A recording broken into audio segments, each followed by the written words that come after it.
Library and information science के foundation classes में आज दूसरा दिन है और आज हम सूचना समाज की अवधारणाएं एवं विशेषताओं के बारे में चर्चा करेंगे। सूचना की अवधारणा मानवीय समस्याओं के समाधान अथवा उद्देश्यों की पूर्ति के लिए शोध की आवश्यकता पड़ती है तथा शोध के लिए सूचना व्यापक अर्थ में सूचना शब्द का तात्पर्य उस ज्ञान से है जो किसी विशेष तथ्यों, घटनाओं तथा विषयों से संबंधित हो और इस प्रारूप में हो ताकि उसे संप्रेषण किया जा सके।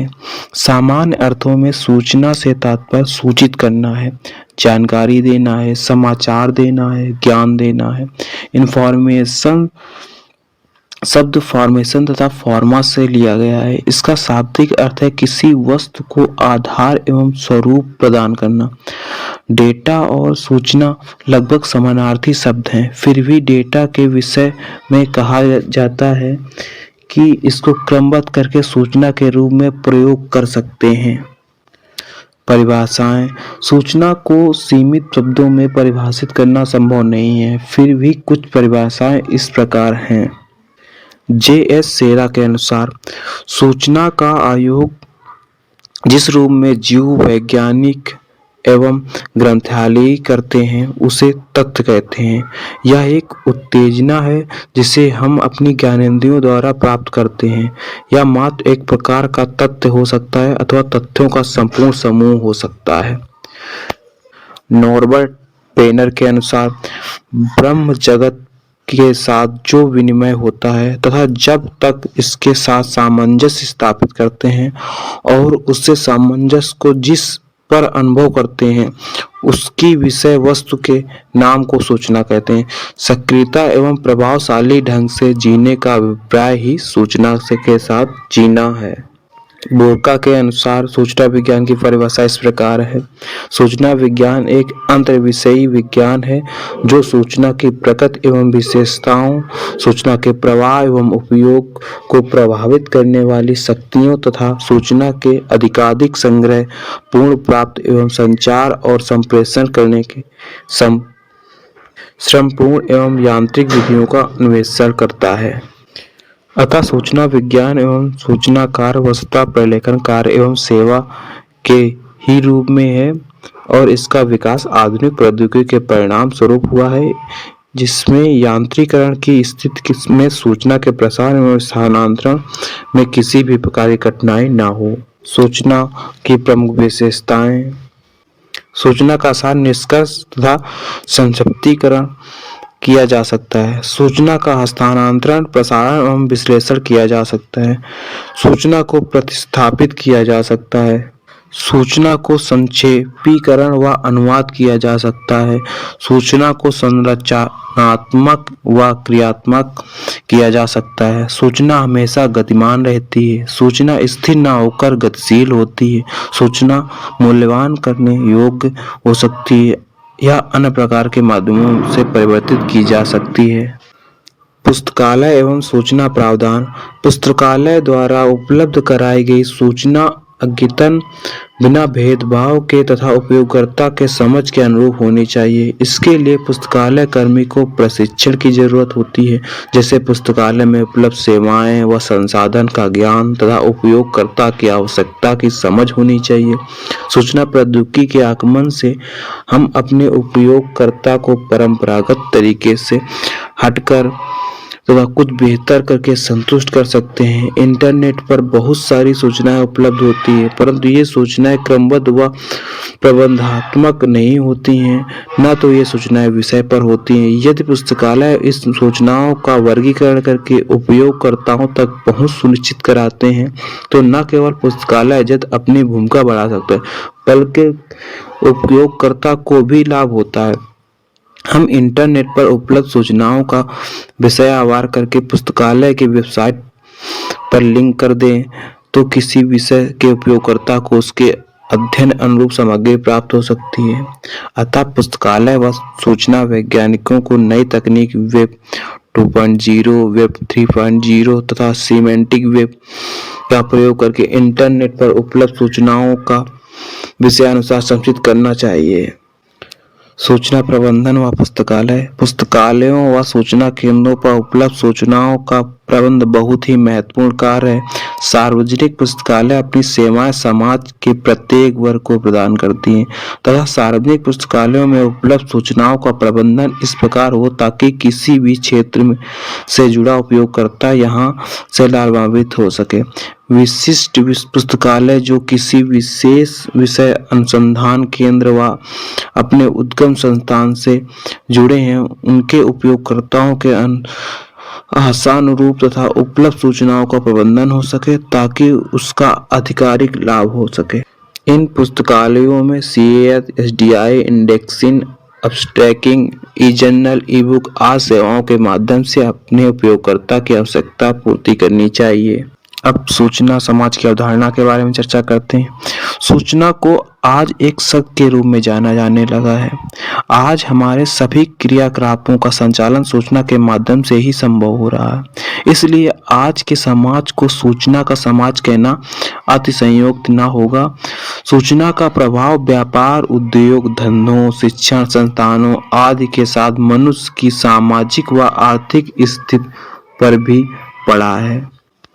मनुष्य के जीवन स्तर के यथा खान पान एवं आज हमारे सभी दैनिक क्रियाकलापों का संचालन सूचना के माध्यम से ही संभव हो रहा है। इस प्रकार इसका प्रभाव व्यापार, उद्योग, धंधों व शिक्षा संस्थाओं पर भी पड़ा है। इसके प्रयोग से लोगों की सामाजिक व आर्थिक स्थिति में व्यापक बदलाव आया है।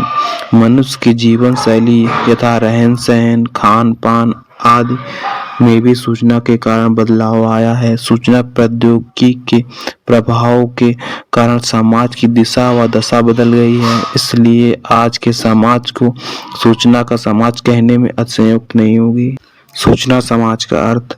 सूचना समाज शब्द को अंतर्विषय सूचना विज्ञान व सामाजिक विज्ञान का संयोजन कहते हैं।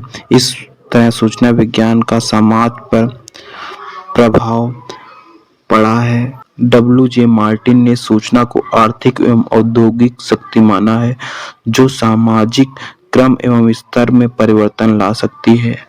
मॉडर्न कोचन के अनुसार सूचना समाज समुदाय के मस्तिष्क से संसार के मस्तिष्क के विकास का एक स्तर माना है।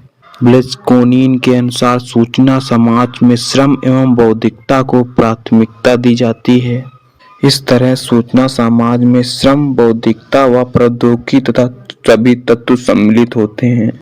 सूचना समाज का विभिन्न क्षेत्रों पर प्रभाव पड़ा है। सूचना उत्पाद और प्रक्रिया दोनों है। इसका प्रभाव समाज के प्रत्येक क्षेत्र पर पड़ा। सूचना समाज में सूचना प्रौद्योगिकी को एक हथियार के रूप में प्रस्तुत किया गया है। नीचे दिए कुछ विशेष क्षेत्रों पर सूचना समाज का व्यापक प्रभाव पड़ा है, जैसे शिक्षा का प्रभाव, व्यापार व व्यवसाय का पर प्रभाव, अनुसंधान एवं विकास पर प्रभाव, राजनीति पर प्रभाव, व्यक्ति के दैनिक जीवन पर प्रभाव, मनोरंजन एवं संस्कृति पर प्रभाव, पुस्तकालय एवं सूचना विज्ञान के क्षेत्रों पर प्रभाव। इस पर एक महत्वपूर्ण प्रभाव पड़ा है। सूचना व पुस्तकालय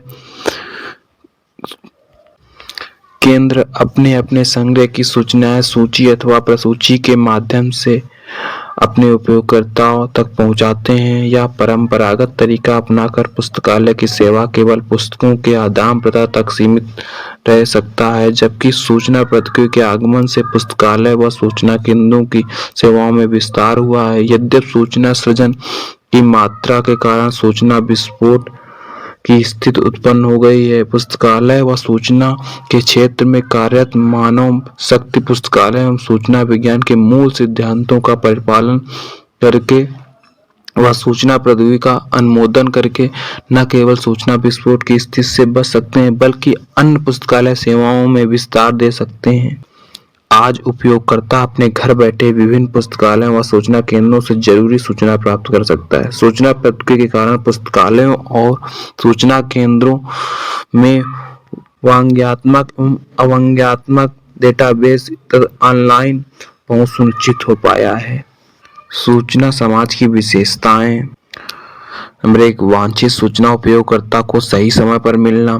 सूचना प्रौद्योगिकी के माध्यम से सूचना समाज में रोजगार के नए अवसर मिलना, विभिन्न संचार माध्यमों से सूचना का संप्रेषण, सूचना का आर्थिक सत्य के रूप में उभरना, दूर संचार पर आधारित सूचना सेवाएं, सूचना उपयोगकर्ता, पुस्तकालय सूचना सामग्रियों का संग्रह करके उपयोगकर्ता तक उन सूचनाओं का आसानी से पहुंच सुनिश्चित करती है ताकि उपयोगकर्ता लाभान्वित हो सकें।